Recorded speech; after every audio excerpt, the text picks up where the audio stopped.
નમસ્કાર મિત્રો, રાધે રાધે. ઓમ વાસ્તુમાં આપનું હાર્દિક સ્વાગત છે. આજે આપણે વાત કરવા જઈ રહ્યા છીએ કુંભ રાશિના જાતકો માટે 1 જુલાઈ 2026 નો દિવસ કેવો રહેશે તેની ભગવાન શ્રી કૃષ્ણ કહે છે કે જીવનમાં જ્યારે સારા દિવસો આવતા હોય ત્યારે તેના સંકેતો પહેલાં જ મળવા લાગે છે.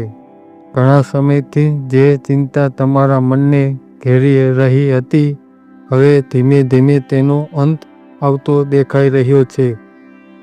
કુંભ રાશિના જાતકો માટે આજનો દિવસ આશાની નવી કિરણ લઈને આવ્યો છે. સવારથી જ મનમાં એક જ અલગ પ્રકારની સકારાત્મક ઉર્જા અનુભવાશે.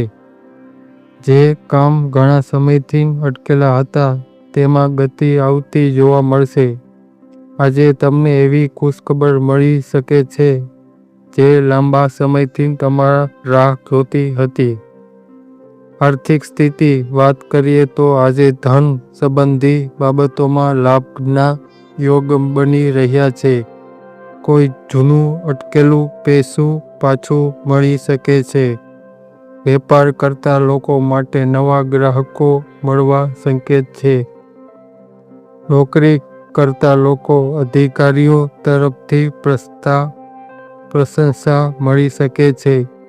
જો તમે નવી નોકરીઓ શોધતા છો તો આજે કોઈ સારા સમાચાર મળી શકે છે. પારિવારિક જીવનમાં ખુશીનું વાતાવરણ રહેશે. પરિવારના સભ્યો સાથેનો સંબંધ વધુ મજબૂત બનશે. ઘરમાં કોઈ શુભ કાર્ય ચર્ચા થઈ શકે છે. જે માતા પિતા આશીર્વાદથી તમારા ઘણા કામ સરળતા પૂર્ણ થશે. જો પરિવાર સાથે કોઈ મતભેદ ચાલતો હોય તો આજે તે દૂર થવાની સંભાવના છે. પ્રેમ સંબંધો પણ આજનો દિવસ સારો રહેશે. જે લોકો પોતાના જીવનસાથી સાથે સમય પસાર કરવા માંગતા હોય તેમને સારો અવસર મળશે. અવિવાહિત લોકો માટે કોઈ ખાસ વ્યક્તિ જીવનમાં પ્રવેશ કરી શકે છે. સંબંધોમાં વિશ્વાસ અને પ્રેમ વધશે. ભગવાન શ્રી કૃષ્ણ કહે છે ક્યારે પોતાના પર વિશ્વાસ ગુમાવશો નહીં, કારણ કે જે વ્યક્તિ પોતાનો કર્મ પર વિશ્વાસ રાખે છે તેને સફળતા ચોક્કસ મળે છે. આજે તમારે કોઈ મહત્વપૂર્ણ નિર્ણય લેવા થઈ શકે છે.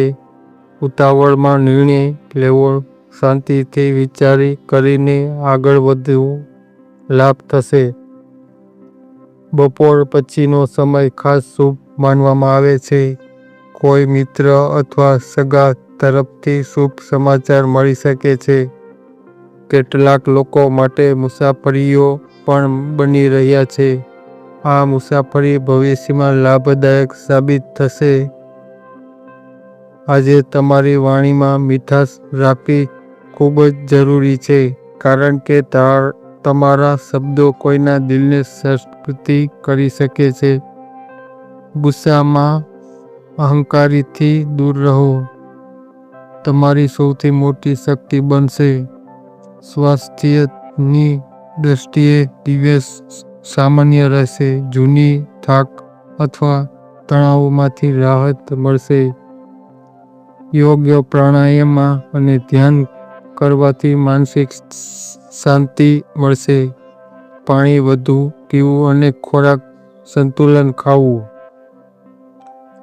સાંજે કોઈ શુભ સમાચાર મળવાની આખું પરિવારનું વાતાવરણ ખુશીઓથી ભરાઈ શકે છે.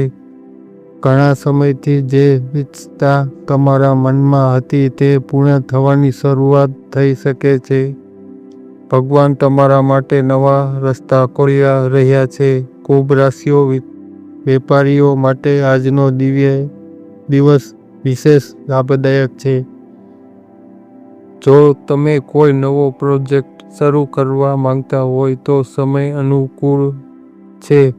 રોકાણ કરતા પહેલા યોગ્ય સલાહ જરૂર લેવી. લાંબા ગાળાનું રોકાણ ભવિષ્યમાં સારો લાભ આપી શકે છે. વિદ્યાર્થીઓ માટે પણ દિવસ સારા સકારાત્મક રહેશે.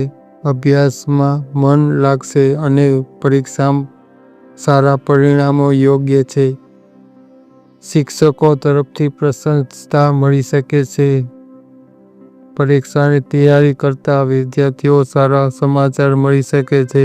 ભગવાન શ્રી કૃષ્ણ કહે છે, જીવનમાં ક્યારેય હાર માનવી નહીં, કારણ કે અંધારી રાત પછી જ સારા થાય છે. તમે જે મુશ્કેલીઓમાં પસાર થઈ રહ્યા હતા તેનો અંત હવે નજીક. ભાગ્ય તમારા પક્ષમાં કામ કરવાનું શરૂ કરી રહ્યું છે. આજે કોઈ અજાણ્યા વ્યક્તિ મદદ પણ તમને લાભ થશે. સામાન્ય માન સન્માન વધશે. લોકો તમારા વાતો મહત્વ આપશે. તમારા સારા કાર્યો કારણે પ્રતિષ્ઠામાં વધારો થશે. સંતાન તરફથી પણ ખુશ ખબર મળી શકે છે. તેમના અભ્યાસ, નોકરી અથવા કારકિર્દી સંબંધિત કોઈ સારા સમાચાર તમારા ચહેરા પર સ્મિત લાવી શકે છે. પરિવારના સભ્યો સાથે આનંદદાયક ક્ષણો પસાર થશે. જો તમે લાંબા સમયથી કોઈ મહત્વપૂર્ણ કાર્ય માટે પ્રયત્ન કરી રહ્યા છો તો આજે તમારા સફળતાના સંકેત મળી શકે છે. ધીરજ અને મહેનતનું ફળ હવે મળવાનું શરૂ થશે. તમારા જીવનમાં નવા અવસર પ્રવેશી રહ્યા છે. રાત્રિના સમયે ભગવાન શ્રી કૃષ્ણનું સ્મરણ કરવું તમારા માટે ખૂબ જ શુભ રહેશે. ઓમ નમો ભગવતે વાસુદેવાય મંત્રનો 108 વખત જાપ કરવાથી વિશેષ લાભ મળશે. મનની ચિંતાઓ દૂર થશે અને આત્મવિશ્વાસ વધારો થશે. અંતમાં કુંભ રાશિ જાતકો માટે 1 જુલાઈ 2026નો દિવસ આશા, પ્રગતિ અને ખુશખબર લઈને આવ્યો છે. લાંબા સમયથી જે રાહ જોઈ રહ્યા હતા સમાચાર આજે મળી શકે છે. ભગવાન શ્રી કૃષ્ણ કૃપાથી તમારા જીવનમાં સુખ, સમૃદ્ધિ અને સફળતાનો નવા દ્વાર ખુલશે. રાધે રાધે.